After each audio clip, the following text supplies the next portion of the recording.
Hi, I'm Chris Campbell, the technical editor for Popular Hot Rodding magazine. And today, we're in our tech center getting ready to install energy suspension components on project EcoNova.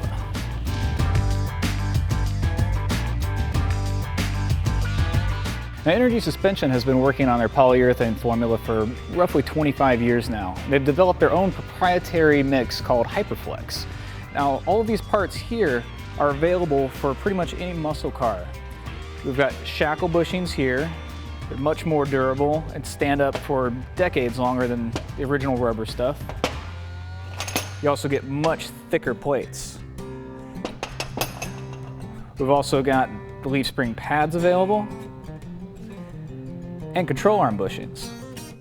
But today, what we're going to be focusing on with Project EcoNova is body bushings, subframes. This is an example of one of the gnarly ones that we pulled off the car. And this is actually surprisingly not that atypical for a muscle car that's 20, 30, 40 years old. This is the solution from Energy Suspension. It's the same Hyperflex material. Now this will not age out or dry out nearly as fast as rubber will.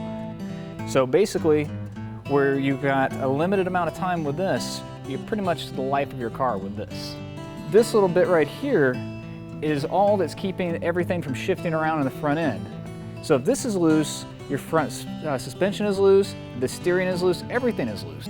Check out this extremely deformed rubber, very dry rotted here.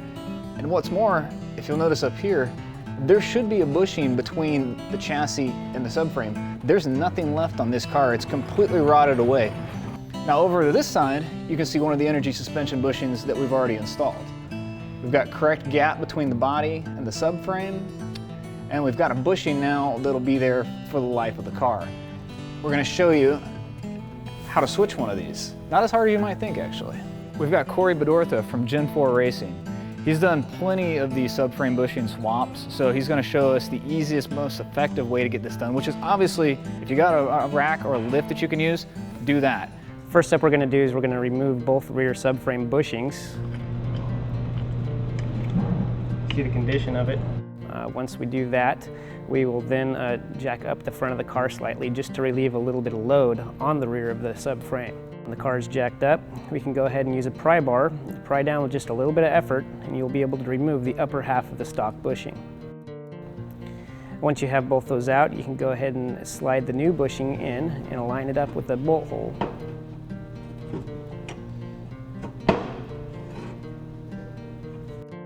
Once your new upper half is in, complete it with installing the lower half of the bushing.